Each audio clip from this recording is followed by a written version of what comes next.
मेरे साथ निकालें इफिसियों 2 बाब उसकी 10वीं आयत, एफिशियंस चैप्टर 2 वर्स 10। आइए यहां पे देखिए, एफिशियंस चैप्टर 2 वर्स 10। क्योंकि हम उसकी कारागरी हैं और मसीह यीशु में उन नेक अमाल के वास्ते मखलूक हुए हैं जिनको खुदा ने पहले से हमारे करने के लिए तैयार किया है। बस go back, only one. For we are his workmanship created in Christ Jesus for good work which God afore prepared that we should walk in them. ये एक और ट्रांसलेशन में लिखा हुआ है, for we are his masterpiece. NLT version में, please मेरी तरफ देखिए, सब इधर उधर देख रहे हैं आप लोग, पहली आयत हो गई है, इधर उधर सब घूम रहे हैं, इधर मेरी तरफ सब आई कांटेक्ट। NLT वर्जन में लिखा हुआ है वी आर हिज मास्टरपीस। और ये मैं पहली फाउंडेशन आप सबको देना चाहता हूं कि आप लोग अपने जहन में, अपने जिस्म के जितने भी सेल्स हैं, जितने भी DNA है, उसमें एक चीज बिठा लें कि you are masterpiece of God. आप खुदा के मास्टरपीस हो। ये इतनी कायनात खुदा ने बनाई है, बड़ी बड़ी गैलेक्सियां, और मेरे ख्याल से मिलियंस और ट्रिलियंस गैलेक्सीज बनाई हैं। आसमान, समुंदर, चांद, सितारे, पहाड़, समुंदर के अंदर की मखलूक, हवा के परिंदे, जमीन की खूबसूरती, सारी चीजें बनाने के बाद खुदा ने बोला यू आर माई मास्टरपीस। इस सारी क्रिएशन में अगर कोई मास्टरपीस है तो खुदा ने हम इंसानों को बोला है कि तुम हमारे मास्टरपीस हो। हालेलुया। तो आपके जहन में पहली बुनियादी चीज ये होनी चाहिए, आप खुदा के मास्टरपीस हो। ये बैठ जाना चाहिए। पेरिस गैलरी, आपने नाम सुना होगा, दुबई में बहुत सारी इसकी ब्रांचेस हैं। मैं ओरिजिनल पेरिस गैलरी की बात कर रहा हूं जो पेरिस में। वहां पे ऐसी नायाब तस्वीरें हैं, ऐसी पेंटिंग्स रखी हुई हैं जिनके नीचे लिखा हुआ है मास्टरपीस एंड प्राइसलेस। प्राइसलेस का मतलब है कि इसकी कोई कीमत नहीं है, इसका मतलब इसका कोई दाम लगा ही नहीं सकता। ये इतनी महंगी है कि इसे खरीदा ही नहीं जा सकता। अगर इस दुनिया के, इस खुदा की क्रिएशन जो कि हम हैं, हमारी बनाई हुई चीज अगर एक गैलरी में लगी हुई है और उस पे दुनिया लिखती है कि ये मास्टरपीस है और प्राइसलेस है, बेनायाब है, इसकी कोई कीमत नहीं है, अगर हम इंसानों में ये चीज आज दुनिया में मौजूद है, तो सोचें जो क्रिएटर है, जिसने सारी दुनिया बनाई है, वो आपको और मेरे को बोलता है कि तुम मास्टरपीस हो, तुम नायाब हो, तुम प्राइसलेस हो। ये आपकी पहली फाउंडेशन आज की, ये जरूर जहन में रखें कि आप खुदा का मास्टरपीस है, आप नायाब हैं। आप, बाइबल में लिखा है तुम कीमत से खरीदे गए हो। क्या कीमत दी आपकी? खुदा ने अपना लहू दिया है, 1-2 बूंद नहीं, फुल, पूरा लहू। जब उसने आखिर में भाला मारा पसली में, तो आखिर में पानी था सिर्फ। सब पूरा लहू खुदा ने, you cost God his blood. आप खुदा को, आप इतने कीमती हो कि आपको खुदा ने अपने खून दे के खरीदा है। खुदा आपको बोलता है you are the temple of God. आप मसीह का मंदिर हो, आप खुदा का हैकल हो, खुदा इसमें बसता है। समझ आ रही है? एक और जगह पे लिखा है तुम में जो है वो उससे ज्यादा जोरावर है जो इस दुनिया में। इसका मतलब है हम में कोई ऐसी चीज है जो इतनी जोरावर है जो इस दुनिया में है, जो इस दुनिया में है उससे ज्यादा। इस दुनिया में कौन है? शैतान है। उससे ज्यादा जोरावर खुदा हम में रहता है। हालेलुया। तो हम मास्टरपीस है। आप, हो सकता है यहां पे नाकामियों के साथ बैठे हो, किसी ना किसी इश्यूज के साथ, प्रॉब्लम्स के साथ बैठे हो। मैं अभी आप सबको एक चीज बताता हूं, हम जितने भी इंसान हैं, जितने भी यहां से लेके पूरी दुनिया में फैले हुए हैं, सबके पास हर एक चीज खुदा ने बराबरी से बांटी है। अगर आपके पास 2 आंखें, दूसरों को भी 2 आंखें मिली हैं, हर एक के पास 2 हाथ हैं, हर एक के पास 2 टांगे हैं, जो कुछ आपके पास है वो सब दूसरों को भी बराबर दिया है। 24 घंटे पूरे दिन में खुदा ने आपको फ्री दिए हैं, खुदा ने सबको फ्री दिए। आप स्पेशल नहीं है। खुदा ने जो भेजा आपको दिया है वो सबको दिया है। लेकिन ये सारी चीजें होने के बावजूद, हम क्रिएशन होने के बावजूद, हमें खुदा मास्टरपीस बोलता है। इसलिए आज इंसान चांद पे पहुंचा हुआ है, आज इंसान कौन सा है, मार्स पे पहुंचा हुआ है, कहां कहां पहुंचा हुआ है। टेक्नोलॉजी आप देखें कहां से कहां चली गई है। ये किस लिए हुआ है? मैं और आप शायद नहीं कर सके, इसमें से कोई कंट्रीब्यूशन हमने शायद नहीं किया, लेकिन हमारे जैसे ही इंसानों ने ये फील किया, ये महसूस किया कि हम में कुछ वैल्यू है, हम कुछ हैं, हम कुछ कर सकते हैं। तो इसलिए आज मैं आपको बताना चाह रहा हूं कि आप मास्टरपीस हैं। आपको आपकी वैल्यू का पता होना चाहिए कि आपकी वैल्यू क्या है। ये दुबई इतना खूबसूरत बनाया हुआ है, अब जाके देखें कैसे बना है। ये इंसानों ने बनाया। किसके आइडियाज थे? इंसानों के आइडियाज। कौन लोग थे? हमारे जैसे जिस्म रखने वाले, हमारे जैसी सारी चीजें रखने वाले। उन्होंने अपनी वैल्यू को पहचाना और उस वैल्यू की बदौलत उन्होंने इस दुनिया में ऐसा काम किया। ये मैं बता रहा हूं कि आपकी पहली फाउंडेशन होनी चाहिए कि यू आर मास्टरपीस, और अपनी वैल्यू को ना भूलें। आपकी क्या वैल्यू है, खुदा आपकी वैल्यू को जानता है। आप शायद खुद नहीं जानते हैं, लेकिन खुदा जानता है, और इसीलिए उसने अपना खून आपके लिए बहाया है। आप कीमत से खरीदे गए, आप कीमती हैं। कोई असर नहीं हो रहा है। ये चीज आपके अंदर बैठ जानी चाहिए कि मैं ऑर्डिनरी नहीं हूं, मैं कीमत से खरीदा गया हूं, मैं एक मास्टरपीस हूं। मास्टरपीस का मतलब है एक मास्टरपीस जैसा और कोई नहीं है, आपके जैसा कोई और नहीं है। Hallelujah, hallelujah, praise the Lord. अब मैं आपको दूसरी जगह लेके जाता हूं। जब आप ये कहते हैं, ये आईफोन 14, अब 15 आ गया, लेकिन जब तक 15 नहीं आया था, ये एप्पल कंपनी का मास्टरपीस था। कितने लोग ईमान रखते हैं? एप्पल कंपनी का ये मास्टरपीस था। उनको जो उस टाइम पे समझ में आया, जितनी उनकी कैपेसिटी थी, उस हिसाब से उन्होंने ये बेस्ट फोन बनाया। वैसे हम आईफोन 14 के नाम से याद करते हैं। ये एप्पल का मास्टरपीस है। अब मैं आपसे अगला सवाल करता हूं, क्या ऐसा हो सकता है कि ये मास्टरपीस तो है, लेकिन इसके बावजूद अगर ये मेरे बेटे से गिर जाए तो इसमें क्रैक आ सकता है, इसमें एक दरार आ सकती है, इसमें एक क्या कहते हैं, एक डैमेज हो सकता है। आप लोग इस बात पे यकीन रखते हैं? भले मास्टरपीस है, लेकिन अगर गिर जाएगा तो इस पे क्रैक आ सकता है, ये डैमेज हो सकता है। हालेलुया, समझ रहे हैं? तो अब मैं आपको बता रहा हूं, आप लोग हैं मास्टरपीस, आप लोग हैं प्राइसलेस, आप लोग खुदा के हाथ की कारागरी हैं। खुदा ने जो कुछ बेस्ट बना सकता था, खुदा ने बोला हम इनको अपनी इमेज पे बनाएंगे, अपनी सूरत छवि पे बनाएंगे। खुदा ने बेस्ट बनाया आपको। लेकिन ऐसा पॉसिबल है, जैसा आईफोन अगर गिर जाए डैमेज हो जाता है, इसी तरह यह भी पॉसिबल है कि आप जितने भी मास्टरपीस यहां पे बैठे हुए हैं, आप कहीं ना कोई ऐसी चोट खाए हुए हैं जिससे कहीं ना कहीं कोई डैमेज है आपकी जिंदगी में। मुमकिन है या नहीं है? हालेलुया। लेकिन डैमेज कभी ये डिफाइन नहीं कर सकता कि उसकी वैल्यू कम हो गई है। बहुत पुरानी एग्जांपल है, लेकिन हो सकता है किसी को नहीं पता हो। ये कितना है? 100 का नोट है। इसकी वैल्यू कितनी है? 100 है। सब एग्री हैं?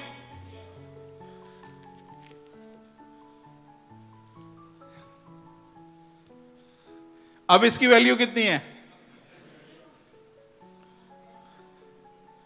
चलो जी, आप आया ना, सॉक्स पहन के इधर आ जाओ, रगड़ो इसको। पहले तो मैं इसे जोर से मारूं। अब वैल्यू कितनी है? मारो इसको, उछलो उछलो उछलो उछलो उछलो उछलो। अब उठा लो। अब वैल्यू कितनी है? यही सेम आपके साथ है। आप जिंदगी में उठाए गए हैं, पटके गए हैं, आप तोड़े गए हैं, चोट पहुंचाई गई है, क्रैक आए, बिखेरे हुए हैं, पीठ में छुरे घोंपे हुए हैं, सब कुछ है। उसके बावजूद आपकी वैल्यू आपको भूलनी नहीं है। आई समझ में? बाज दफा हम सिर्फ अपने जो हमारी जिंदगी में हादसे होते हैं ना, हम उनको इतना ग्लोरीफाई कर रहे होते हैं, इतना कुछ उसको दिखा रहे होते हैं कि हम दूसरों से हम रहम या दूसरों से हम हमदर्दी समेट रहे होते हैं। मेरा बच्चे की डेथ हो गई है, मेरे शौहर की डेथ हो गई है, मेरी वाइफ की डेथ हो गई है, मेरा कारोबार था चला गया। लोगों से हम हमदर्दियां समेट रहे होते हैं और उसमें क्या कर रहे होते हैं, हम बेसिकली अपने आप को उन हादसे के पीछे छुपा रहे होते हैं। हम उन हादसों को एक्सक्यूज बना रहे होते हैं कि हम शायद अब कुछ नहीं कर सकते। जो कुछ था मेरा शौहर कमाता था, अब हम इस काबिल नहीं हैं। जो कुछ था मेरा ये बेटा करता था, अब वो नहीं रहा, अब हम इस काबिल नहीं हैं। जो कुछ था उस टाइम पे था, अब ऐसा नहीं है। ये एक बड़ा हादसा आ गया है, ये बड़ी चोट लग गई है, ये हमारी जिंदगी में एक बड़ी दरार पड़ गई है, हम अब वैसे नहीं रह सकते। आज मैं आपको बताना चाह रहा हूं, भले आप डैमेज हैं, भले आप में क्रैक हैं, भले आप में कितने भी किस्म के दड़ाने पड़ी हुई हैं, अपनी वैल्यू मत बोलें कि आप मास्टरपीस हैं। ये चीजें आपको डिफाइन नहीं कर सकती। बाज दफा क्या होता है, हमारी प्रॉब्लम हमें डिफाइन करती है। सुने, हमारी जो प्रॉब्लम होती है ना, वो हमारा नाम ले लेती है हमसे और हम उस प्रॉब्लम के नाम से कहलाए जाते हैं। मैंने पहले भी ये चीजें बताई हैं। हमारी प्रॉब्लम हमसे हमारा शनाख्त ले लेती है और हमें उसी नाम से पुकारते हैं जो प्रॉब्लम में हम होते हैं। बाइबल में एक औरत है जिसका नाम नहीं लिखा, लेकिन ये लिखा है उसे 12 बरस से प्रॉब्लम थी। कहां है उसका नाम? क्यों नाम नहीं है? इसलिए नाम नहीं है कि प्रॉब्लम ने उसका नाम ले लिया। एक अंधा था बाइबल में, यरू के किनारे बैठा हुआ था, लेकिन नाम नहीं लिखा हुआ है। खुदावन तू तो सबके नसब नामे जानता है, तू तो सबको जानता है, सबके नंबर भी जानता है, सबकी जात और सबके खानदान जानता है, कितने लोग कितनी उम्र में मरे हैं, सब कुछ जानता है। तो क्या अंधे का नाम नहीं है कोई? या कोड़ी, अगर खुदावन यीशु मसीह ने शिफा दी है, क्या कोड़ी का कोई नाम नहीं है? नहीं।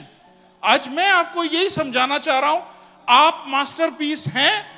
आप अपनी वैल्यू को ना खोएं।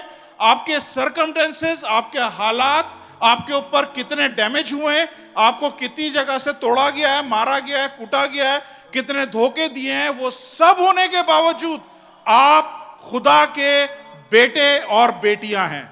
अपनी वैल्यू मत भूलें कि खुदा आपको देख रहा है। खुदा आप में से कुछ लेना चाहता है, आप में से अपने लिए जलाल लेना चाहता है। अपने आप को विक्टिम नहीं बनाए, मजलूम नहीं बनाए कि यार मैं मजलूम हूं, मेरे साथ ऐसा हो गया, मैं ऐसा था, वैसा हो गया, अब शायद कुछ भी नहीं हो सकता, अब मैं हमेशा ऐसे ही रहूंगा। नहीं, सादिक 7 बार गिरेगा तो भी खुदा उठा खड़ा करेगा। हमने किसी शैतान के आगे, किसी हालात के आगे, किसी सर्कमस्टेंसेस के आगे कमर नहीं झुकानी है, सर नहीं झुकाना है। हाँ ठीक है, गिराऊं दोबारा से उठ खड़ा हूं, फिर गिराऊं फिर खड़ा हो गया हूं।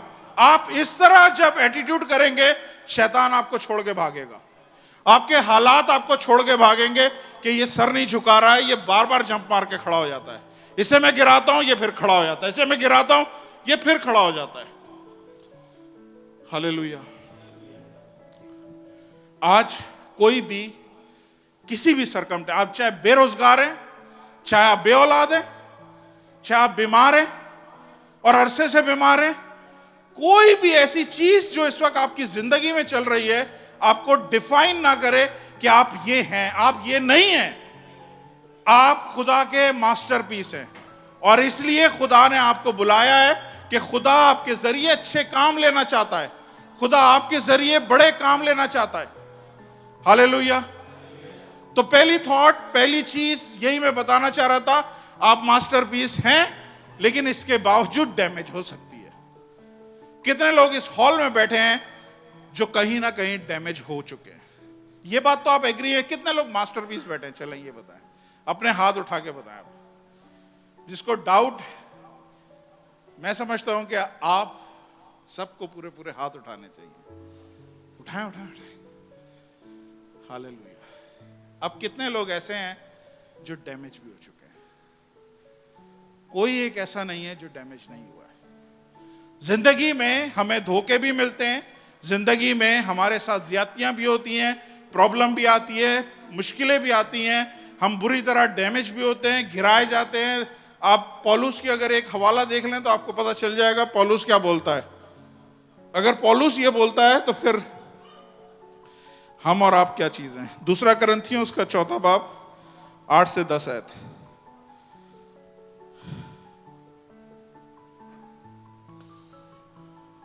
Second Corinthians chapter 4 verse 8 to 10।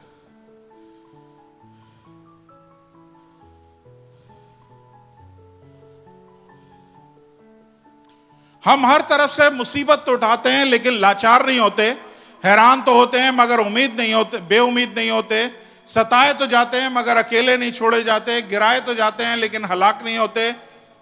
हम हर वक्त अपने बदन पर यीशु की मौत लिए फिरते हैं ताकि यीशु की जिंदगी भी हमारे बदन में जाहिर हो। हालेलुया।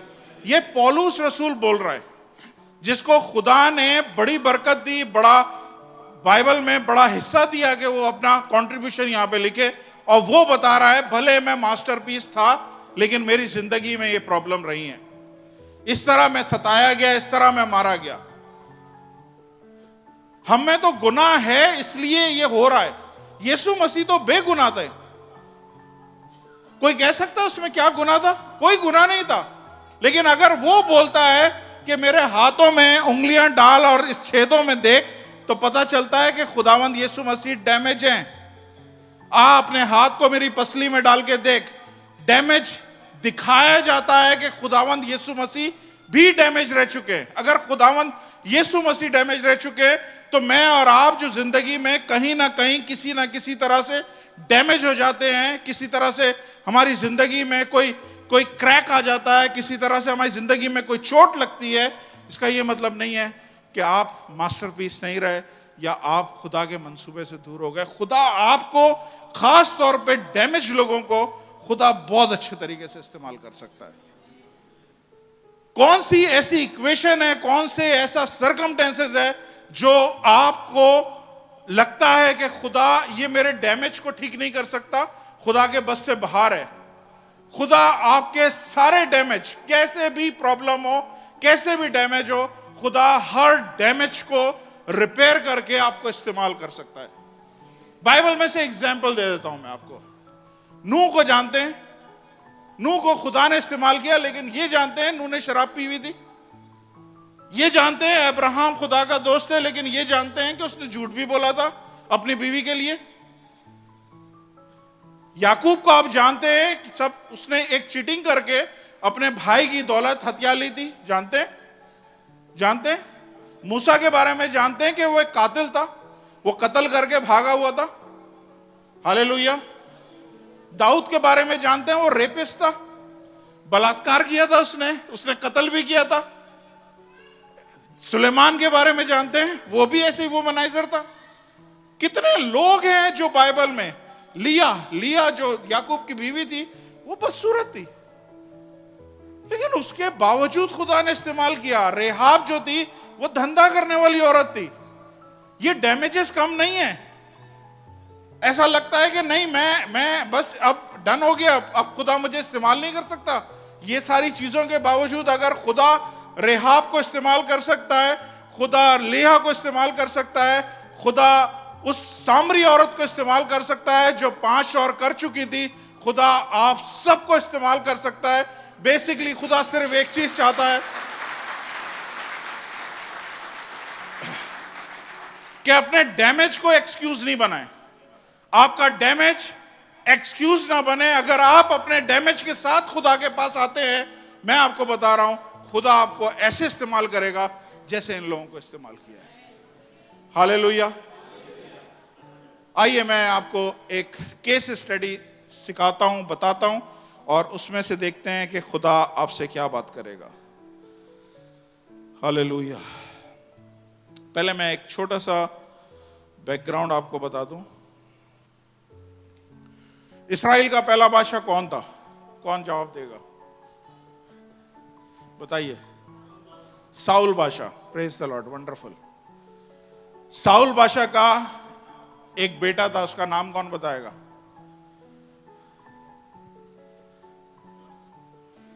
जोनाथन का भी एक बेटा था, उसका नाम कौन बताएगा? ये कोई नहीं बताएगा। चले मैं पहले साउल बादशाह का बताता हूं। साउल बादशाह वो बादशाह था जो टाइटल चाहता था। वो चाहता था मेरी बादशाहत रहे, मैं बादशाह के तौर पे पहचाना जाऊं। लेकिन प्रॉब्लम क्या थी? वो खुदा की आवाज को नहीं सुन रहा था। खुदा ने उसे बोला, आपने मशहूर, अपने खास तौर पे सबने अपनी माओं से सुना होगा, मैंने भी अपनी माँ बाप से ये चीज सुनी है कि हुक्म मानना कुर्बानी चढ़ाने से बेहतर होता है। तो आपने जरूर सुना होगा, ये बात साउल बादशाह को खुदा ने बोली थी, हुक्म मानना कुर्बानी चढ़ाने से बेहतर है। साउल को क्या चाहिए था? साउल को टाइटल चाहिए था बादशाह का, लेकिन हुक्म उसने नहीं मानना था, उसने खुदा की आवाज को नहीं सुनना था। आज भी बहुत सारे लोग ऐसे हैं जो टाइटल चाहते हैं लेकिन खुदा की आवाज को सुनना नहीं चाहते, खुदा की आवाज को ओबे करना नहीं चाहते। बेशुमार पास्टर्स हैं जिनको पास्टर कहलवाना पसंद है, लेकिन आप उनके पीछे जाके देखेंगे तो एक भी भेड़ नजर नहीं आएगी। ऐसा कौन सा चरवाहा है जिसके पीछे भेड़ नहीं है? फिर वो क्यों पास्टर कहलाया जा रहा है? हर पास्टर चरवाहा है, और चरवाहा के पीछे अगर भेड़ नहीं है तो वो पास्टर नहीं है। लेकिन लोग पास्टर कहलाना चाहते हैं, भले उनकी भेड़ हो या ना हो। वो पास्टर कहलाना चाहते हैं, भले वो कान से सुन रहे हो खुदा की आवाज को, या ओबे कर रहे हो या नहीं कर रहे हो, लेकिन उनको शौक है कि उनको पास्टर कहलाया जाए। हालेलुया। तो ये बादशाह था, पहला साउल बादशाह था। इसका एक बेटा था, उसका नाम था जोनाथन। उर्दू में मुझे नहीं पता उसको क्या कहते हैं, यूनाथन। ओके। तो इस बादशाह का एक बेटा था, उसका नाम था जोनाथन, और उसकी बड़ा बेस्ट, उसका खास अजीज दोस्त कौन था? दाऊद बादशाह। ये दाऊद बादशाह बिल्कुल आप समझ लें बडीज थे, बड़े जानी दोस्त, बड़े जबरदस्त लंगोटिए यार थे। ये बहुत एक दूसरे से प्यार करते थे। एक टाइम पे जब साउल बादशाह दाऊद को मारने जा रहा था, तो जोनाथन ने अपने बाप की मुखबरी करके दाऊद को बचाया कि मेरा बाप तेरे खिलाफ साजिशें कर रहा है, तू यहां से वहां निकल जा, वहां से वहां चला जा, नहीं तो तू मर जाएगा। तो ऐसी दोस्ती थी। एक टाइम आया, फलस्तीनियों ने हमला कर दिया इस्राएल पे। साउल बादशाह और साउल बादशाह के जो बेटा था जोनाथन, ये एक ही दिन में दोनों मर गए, दोनों को कत्ल कर दिया गया। उसके कुछ दिनों के बाद ये सारा तख्त जो है दाऊद बादशाह के पास आ गया। अब दाऊद बादशाह ने आसपास के इलाके भी फतह किए, जगहें भी फतह करी। उसके बाद एक दिन दाऊद बादशाह बैठा हुआ था, तो उसको एक ख्याल आया। और ख्याल क्या आया वो देखें, वो क्या लिखा हुआ है। सेकंड सैमुअल, आज सामिया का टेस्ट है। सेकंड सैमुअल चैप्टर 9 वर्स 1, जल्दी 1। Very good. फिर दाऊद ने कहा, साउल के घराने में कोई बाकी है जिस पर मैं जोनाथन की खातिर मेहरबानी करूं? साउल के घराने का एक खादिम। चलें मैं यहां पर रुकता हूं, गो फर्स्ट, पहले पे जाए, पहली आयत पे। फिर दाऊद ने कहा, साउल के घराने में से कोई बाकी है जिस पर मैं जोनाथन के खातिर मेहरबानी करूं? अब इस स्टोरी में आपको मैं 3 कैरेक्टर बताता हूं, और वो तीनों कैरेक्टर आपने जहन में रखने हैं कि जब वो कैरेक्टर बात कर रहे हैं तो वो बात नहीं कर रहे हैं, बल्कि पीछे कुछ और बात कर रहा है। जब दाऊद बादशाह का जिक्र आए तो समझ ले खुदा है, ठीक है? जब दाऊद बादशाह का जिक्र आए तो समझ लें खुदा है। और जब एक और आदमी आएगा, उसका भी जिक्र मैं बताता हूं, उसका जिक्र आएगा तो समझ लेना वो दुनिया है। तो दाऊद बादशाह इधर क्या बोल रहा है? मैं साउल के घराने में से अगर कोई बाकी है जिससे मैं जोनाथन के खातिर मैं उस पर मेहरबानी करूं। क्या समझ में आ रहा है? इसका मतलब यह है, दाऊद बादशाह कौन है? मैंने बोला खुदा को रिप्रेजेंट कर रहा है। अगर आपके माँ बाप के या दादे परदादा के रिश्ते खुदा के साथ मजबूत रहे हैं तो आप उसका बेनिफिट उठा सकते हैं। बाइबल में लिखा है ये दोनों मर चुके हैं, साउल भी मर गया है, जोनाथन भी मर गया है, लेकिन दाऊद को याद आया है कि यार इनके खानदान में अगर कोई भी शख्स बचा हुआ है ना तो सिर्फ इस वजह से कि मेरी उसके साथ दोस्ती थी, मेरा उसके साथ बहुत गहरा रिश्ता था, मैं उस बचे हुए लोगों पे या बचे हुए खानदान पे या बचे हुए फर्द पे मैं मेहरबानी दिखाऊंगा। तो आप समझ लें, अगर आपके माँ बाप खुदा के साथ अच्छा रिश्ता रखे हुए या आपके परदादा दादा ने अच्छा रिश्ता रखा हुआ है तो हो सकता है खुदा सिर्फ इस बात पे कि उन्होंने खुदा के साथ अच्छा रिलेशनशिप रखा था, वो खुदा आप पे मेहरबानी करे। समझ में आ रही है? तो ये आज आप अपने लिए ले लें कि अगर मैं अपना रिलेशन अच्छा रखूं खुदा के साथ तो मेरी नस्लें खुदा ब्लेस कर सकता है, खुदा मेरी नस्लों को नहीं भूलेगा। क्यों? क्योंकि मैं जानता हूं कि पास्टर नदीम मेरे साथ किस तरह वफादार रहा है कोई पास्टर नदीम के खानदान का बचा हुआ फर्द, मैं उसको ब्लेस करना चाहता हूं। है कोई रसल जैकी के खानदान का बचा हुआ फर्द, मैं उनको ब्लेस करना चाहता हूं। मैं कोई पास्टर तारिक के ओलिविया के खानदान में है कोई 3 नस्लों के बाद कोई है, क्योंकि ये लोग हर सुबह मॉर्निंग डिवोशन करते थे, लोगों को कलाम सुनाते थे, सिर्फ इस बात पे कि उनका रिलेशन मेरे साथ अच्छा था, मैं उनकी नस्लों को ब्लेस करना चाहता हूं। ये सेम यहां पे यही चीज हुई है। दाऊद ने बोला है कोई है अगर तो मुझे बताओ, मैं सिर्फ उन लोगों की खातिर उस शख्स पे मेहरबानी करूंगा। नेक्स्ट, और साउल के घराने का एक खादिम जिसका नाम था जीबा। अब ये जीबा जब भी लफ्ज आएगा आप समझना ये दुनिया है। समझ आ रही है? जीबा था, उसे दाऊद के पास बुला लाए।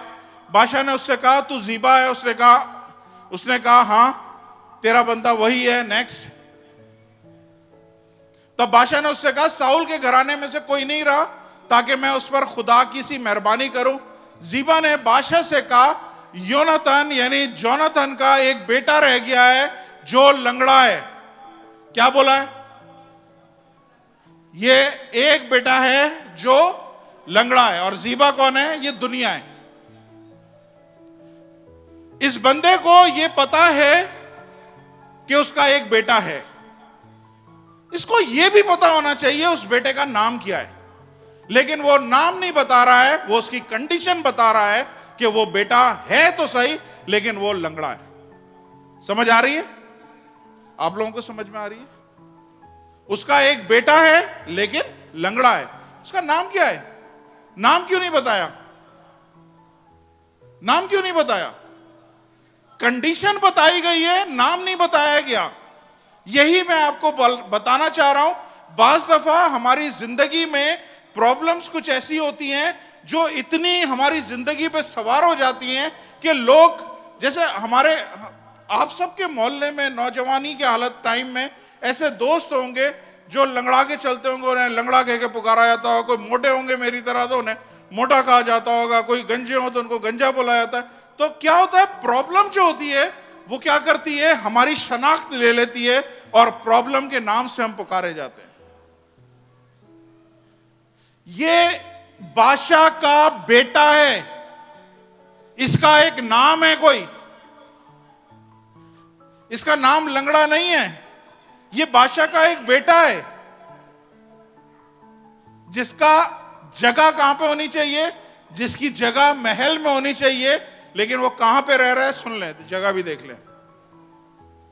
तो बादशाह ने उससे पूछा वो कहां है? जीबा ने बादशाह को जवाब दिया देख वो लोडाबार में अमीएल के बेटे मकीर के घर में है। सो दाऊद बादशाह ने लोग भेजकर लोडाबार से अमीएल के बेटे मकीर के घर से उसे बुलवा लिया।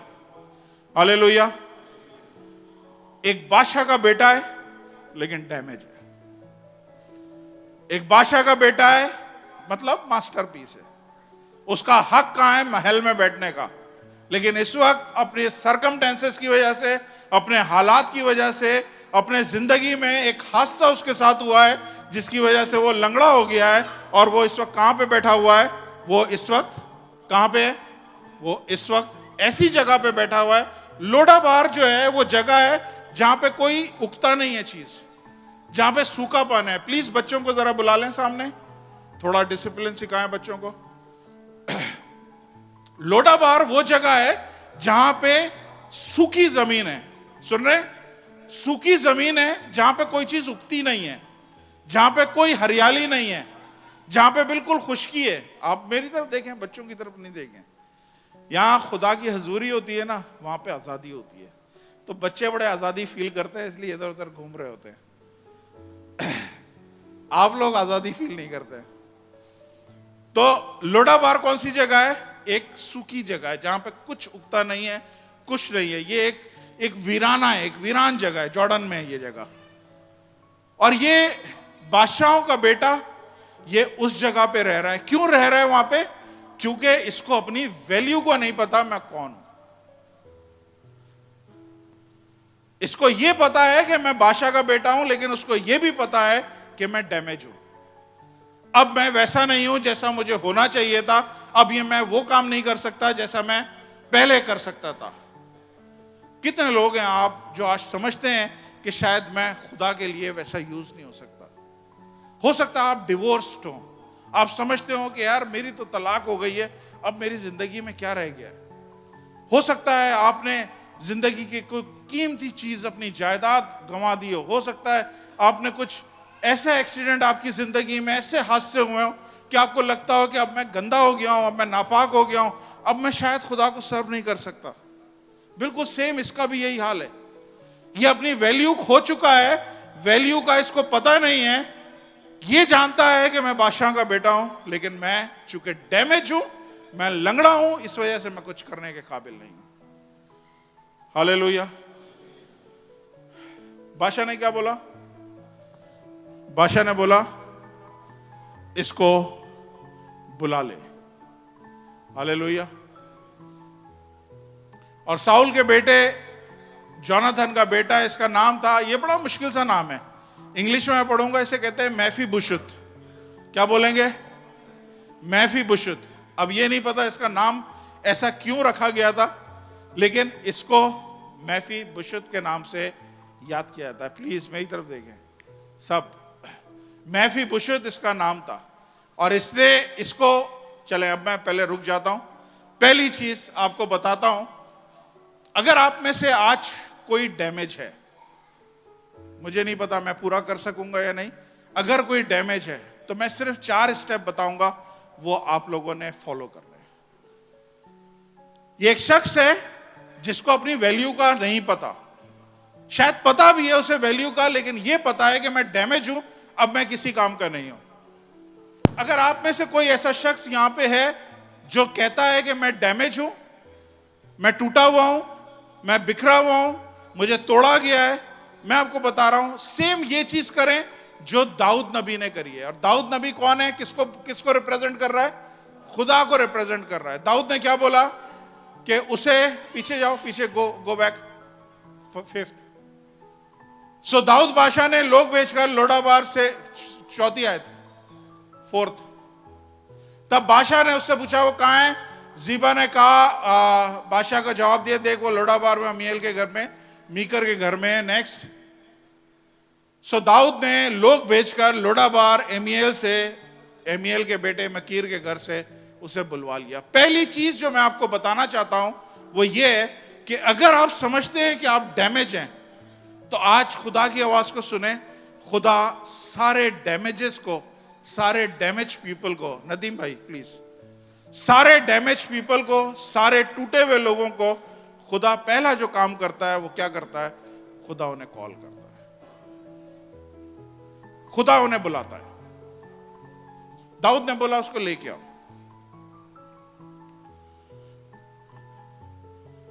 आप डैमेज है, आपके साथ क्या हादसा पेश आया है आपको नहीं पता, लेकिन मैं इसके साथ बता दूं क्या हादसा पेश आया है।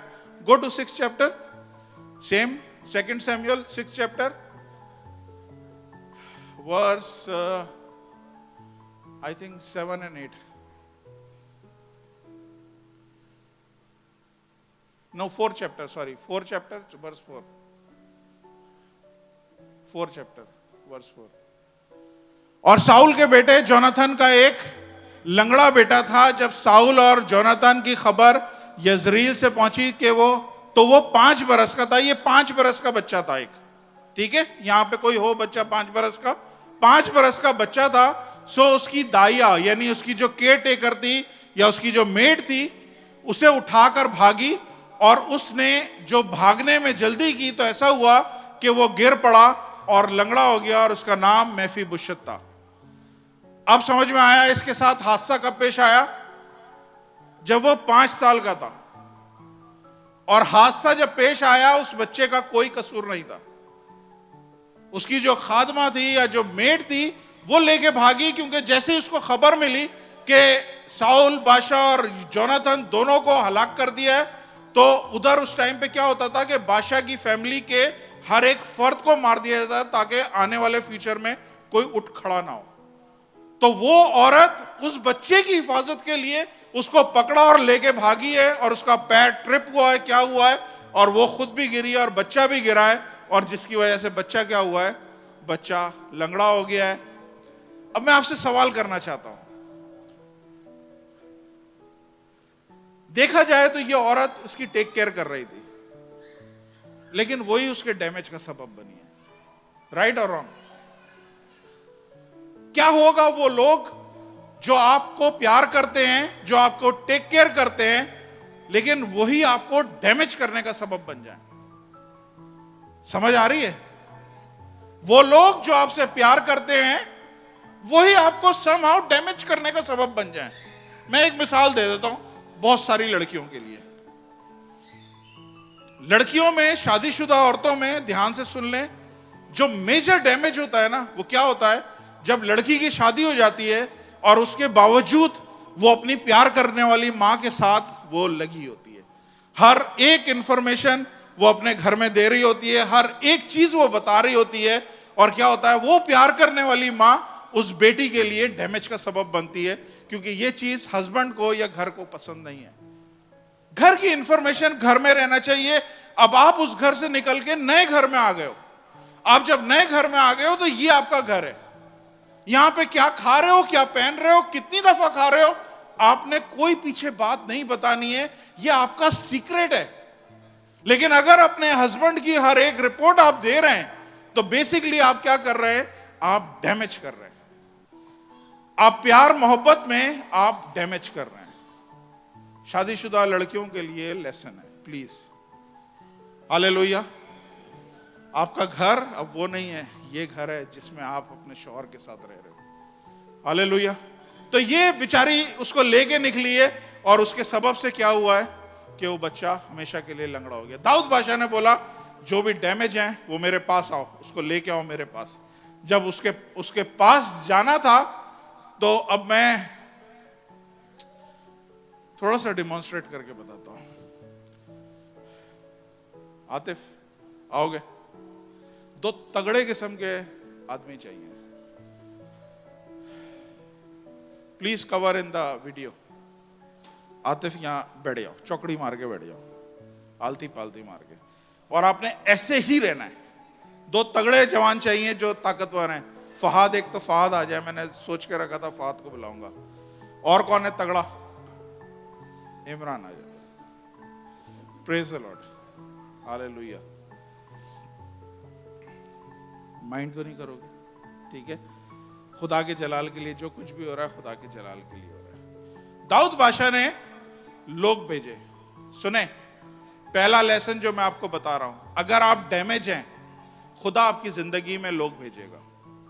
खुदा आपकी जिंदगी में असर और रसूख वाले लोग भेजेगा, इन्फ्लुएंशियल लोग आपके पास भेजेगा। आपको नहीं पता कहां से कब आएंगे, लेकिन खुदा भेजेगा। लेकिन पहली चीज क्या है कि आप अपने आप को पेश करें। अगर खुदा ने आपको कॉल करी है, तो अपनी कमजोरी को छुपाएं नहीं, आप उस कमजोरी को दिखाएं, हां मैं कमजोर हूं। हालेलुया। तो खुदा ने अब दाऊद बादशाह ने लोग भेजे, और लोग जब भेजे तो वो लोगों ने इसका दरवाजा खटखटाया और बोला, मेफीबोशेत यहां पे रहता है? आज ही रहता है। दरवाजा खोलो। अब दरवाजा खोलने के लिए आप ऐसे खिसक सकते हो, आगे खिसक सकते हो, आगे और खिसको थोड़ा सा। सुने, ये मैं बताना चाह रहा हूं, खुदा कॉल आपको कर रहा है, लेकिन उस कॉल पे जाने के लिए आप में जोर नहीं है, आप में हिम्मत नहीं है। समझ आ रही है? आप अपने डैमेज को लेके बैठे हुए हैं और आप बोल रहे हैं कि मैं आगे बढ़ नहीं सकता। तो दूसरा काम पता है खुदा क्या करता है? जिसको खुदा कॉल करता है उसको खुदा कैरी करता है। हालेलुया। खुदा ने पावर भेजी। उठा लें ऐसे, आपने ऐसी चौकड़ी मार के रखना है, उठा लें ऐसे, प्रेज, चौकड़ी मार के रखना है। अब चलें थोड़ा सा आगे। हाँ, बस बस बस बस बस, प्रेज द लॉर्ड। सुने, बैठे आप लोग, तालियां बजा दें लोगों के लिए।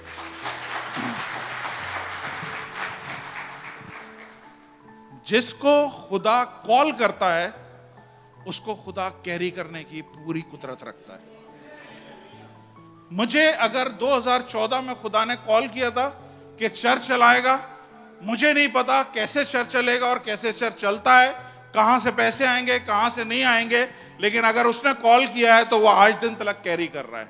$1 हमारे चर्च में कहीं बाहर का नहीं आता, कोई डोनर नहीं है, कोई गोरा कोई काला हमें सपोर्ट नहीं करता। खुदा जिसको कॉल करता है खुदा उसको कैरी भी करता है। हालेलुया।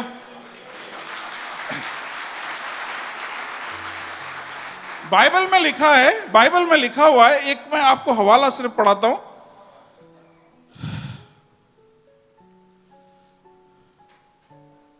दूसरा करंथियों उसका 12वां बाब 9वीं आयत।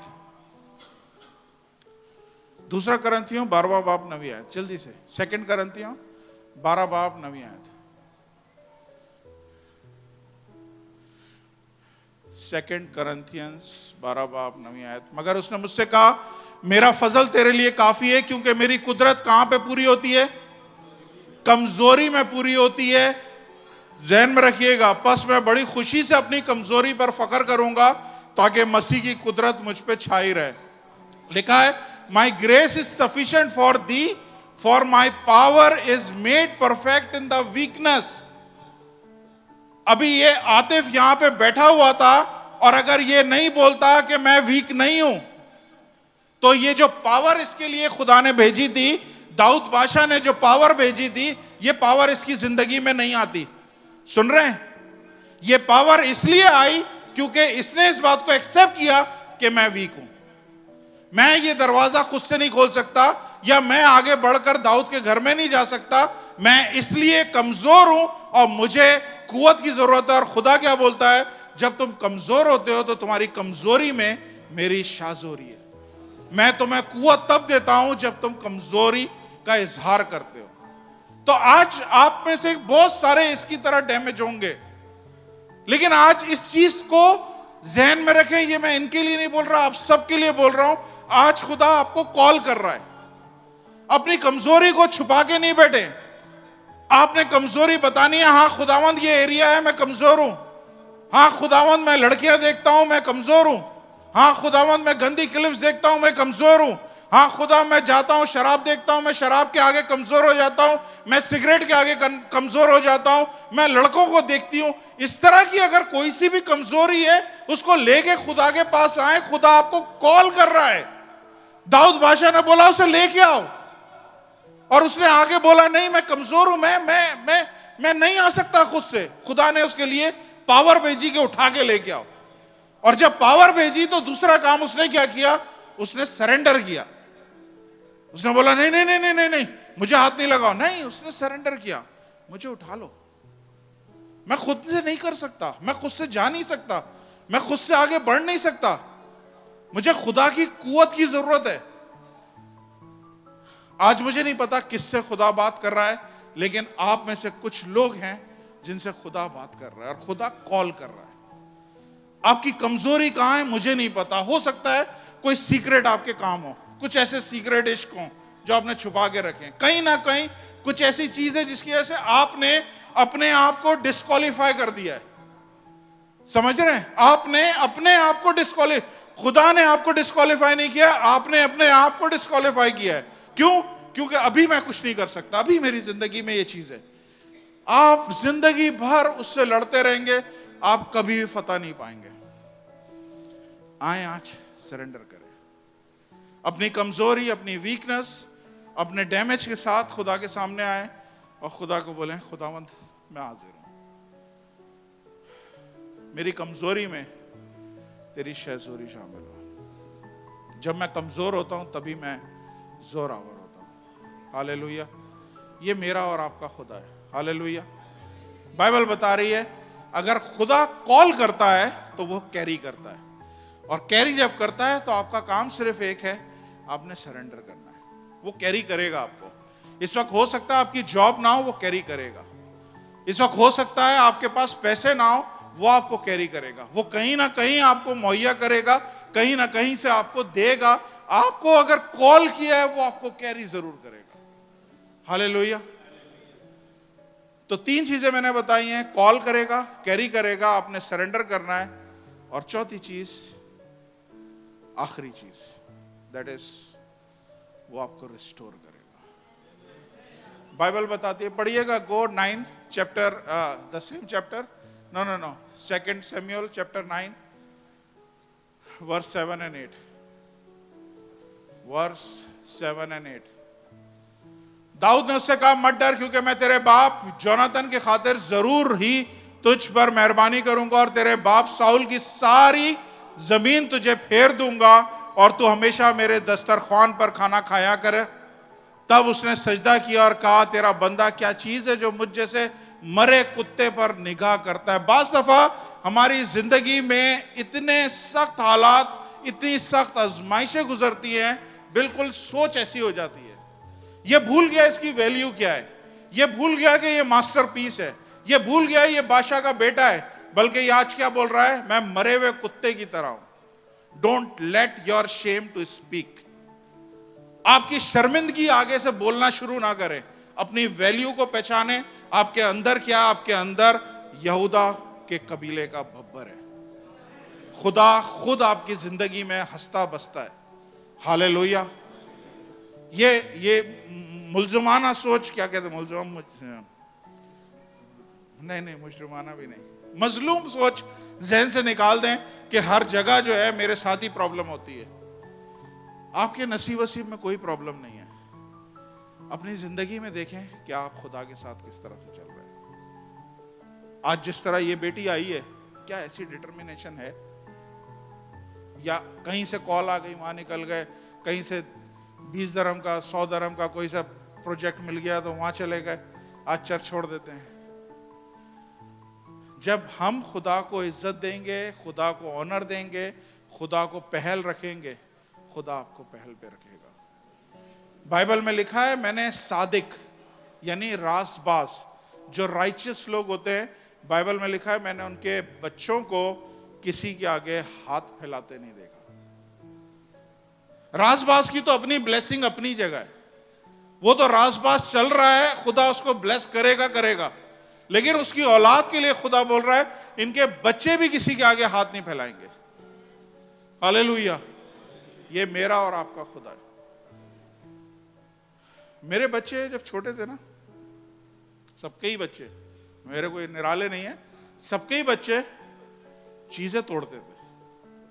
हमारे यहां तो कुछ एक्सपर्ट है तोड़ने में, नाम नहीं लूंगा, लेकिन तोड़ते भी कीमती चीज थे। मतलब ये छोटी मोटी चीजों पे तो होता ही नहीं था ना।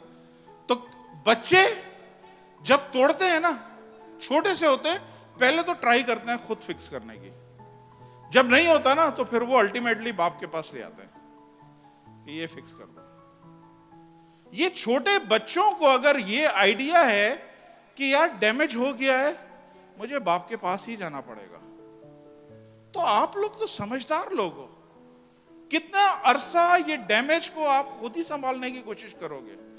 कितने सालों से आप ये गम लेके चल रहे हो? कितने सालों से ये जख्म लेके अभी तक चल रहे हो जो हरा और ताजा है, इसमें से ब्लीडिंग हो रही है अभी तक। आज खुदा आप सबको कॉल कर रहा है जो चाहता है खुदा की कॉल को लब्बैक कहना, खुदा की कॉल पे हाथ उठाना, प्लीज अपनी जगह से वो खड़ा हो। सिर्फ आपकी डैमेज के साथ खुदा आपको कॉल कर रहा है।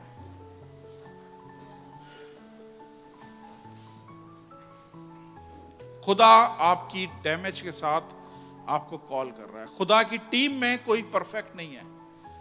खुदा ने दुनिया के कमजोरों को, दुनिया के बेवजूदों को, बाइबल में लिखा है उर्दू की दुनिया के कमीनों को खुदा ने अपनी टीम में चुना हुआ है।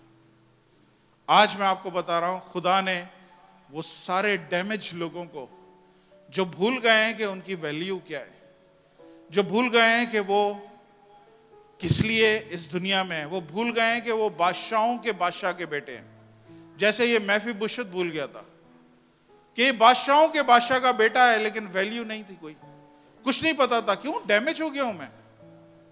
आज खुदा आपकी डैमेज कंडीशन में खुदा आपको आज कॉल कर रहा है। बड़ी संजीदगी के साथ अपनी आंखों को बंद करें, इधर उधर ना देखें कौन आपको देख रहा है कौन नहीं देख रहा है। इस वक्त खुदा आपको देख रहा है, खुदा आपको कॉल कर रहा है, और जिस हालत में है आप, उस हालत में आपको कॉल कर रहा है। अगर आपको लगता है आप कमजोर हैं, आप खुदा के सामने बोलें, खुदावंद मैं कमजोर हूं। इसमें कोई कोई कोई एक्टिंग की जरूरत नहीं है आपको करने की, नहीं मैं बड़ा जोरावर हूं, मैं पास्टर हो के कमजोर हूं, तो फिर आप लोग तो कमजोर हो गए ही। खुदा आपको कमजोरी के साथ कॉल कर रहा है, और खुदा वादा क्या कर रहा है कि मैं तुम्हें कैरी करूंगा। तुम सरेंडर तो करो, एटलीस्ट सरेंडर तो करो। जैसे आतिफ ने हाथ उठा दिए और दो ताकतवर लोगों ने उसे उठा लिया। खुदा आपकी जिंदगी में ऐसे लोग भेजेगा जो आपके पैरों को जमीन पे लगने नहीं देंगे। खुदा आपके पैरों को ठोकर नहीं खाने देगा, ठेस पहुंचाने नहीं देगा। वो अपने फरिश्तों को हुक्म देगा कि अब सब राहों में आपकी हिफाजत करें। खुदा आपको रिस्टोर करना चाहता है। खुदा आपको इसीलिए कॉल कर रहा है कि वो आपको आगे कैरी करना चाहता है। खुदा वो सब कुछ जो आपने खोया है, खुदा आपको वापस करना चाहता है। ये आज खास इस रात का पैगाम है। मुझे नहीं पता कितने लोग इसको रिसीव कर रहे हैं। कुछ लोग चर्च में मुझे बड़े कैजुअल से लगे, कुछ लोग बातों में मसरूफ थे, कुछ लोग इधर उधर देख रहे थे, और मेरा दिल अंदर से कुचल रहा था कि ये क्यों इस तरह का बिहेव कर रहे हैं।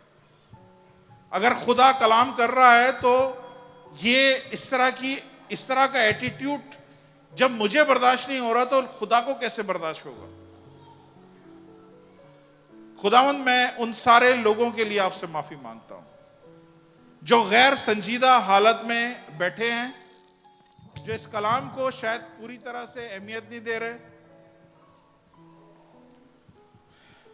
खुदावंद, लेकिन जो लोगों ने संजीदगी से ये कलाम को रिसीव किया है, मैं उनके लिए दुआ करता हूं। खुदावंद, अपना हाथ बढ़ाइए और खुदावंद बाप अपने लोगों को कैरी करिए। अब बहुत हो चुका खुदावंद, हमने अपनी कर ली है, हमसे नहीं हो रहा। अब खुदावंद आप आगे लेके चलो। अगर हमसे नहीं चला जाता तो खुदावंद उठा के लेके जाओ और उस जगह लेके जाओ जो हमारी मंजिल है। खुदावंद, आप उसको वहां से महल में लेके आए, लोडाबार से महल में लेके आए, उसकी शेम की हालत से उसको ऑनर दिया, उसके कमजोरी में उसको शहजोर बनाया कि अब वो ऑर्डर करता है तो नौकर उसके पास आते हैं। खुदावंद, आप ये सब सिचुएशन, ये सारी कंडीशन, ये सारी चीजें अपने इन सारे बच्चों के लिए कर सकते हैं। यीशु के नाम से एक एक को छूइए, एक एक को ब्लेस कीजिए। खुदावंद, आज खुदावंद बड़ी संजीदगी से बहुत सारे लोग खुदावंद यहाँ पे सरेंडर हैं। बहुत जिद्दोजहद कर ली, बहुत जोर लगा लिया, बहुत कुछ कर लिया, लेकिन खुदावंद अब हकीकत में अब आगे बढ़ने की हिम्मत नहीं है। खुदावंद, आज मैं चाहता हूं खुदावंद आप आगे कैरी करो। इनफ है, इनफ। खुदावंद है बाप, अपने लोगों के साथ होइए। यीशु के नाम से खुदावंद अपने लोगों को छूइए। खुदावंद, हालेलुया। खुदावंद, इनके आंसुओं को खुदावंद है बाप पोंछिए। इनकी आंखों में खुदावंद खुशी का आंसू आए। खुदावंद, यीशु के नाम से खुदावंद अब आप अपने बच्चों के साथ होइए। हालेलुया। खुदावंद, आपका शुक्र अदा करता हूं खुदावंद, क्या आप भले हो, आपकी शफकत अबदी है। वफादारी पुष्ट दर पुष्ट रहती है खुदावंद। हालेलुया खुदावंद। हो शांतो बारा शाखा ला शांतो बेरे सेखे लेभा रोशिया मारा सखा मंथिया रबोशो को। आसमानी बाप यीशु के नाम से मौजज़े चाहते हैं खुदावंद, मौजज़े चाहते हैं खुदावंद, मौजज़े चाहते हैं। सारी डैमेज यीशु के नाम से दूर हो और खुदावंद हम अपनी वैल्यू को पहचान सकें कि हम वैल्यूएबल हैं, हम मास्टरपीस हैं। यीशु मसीह के नाम से मांगता हूँ, आमीन आमीन।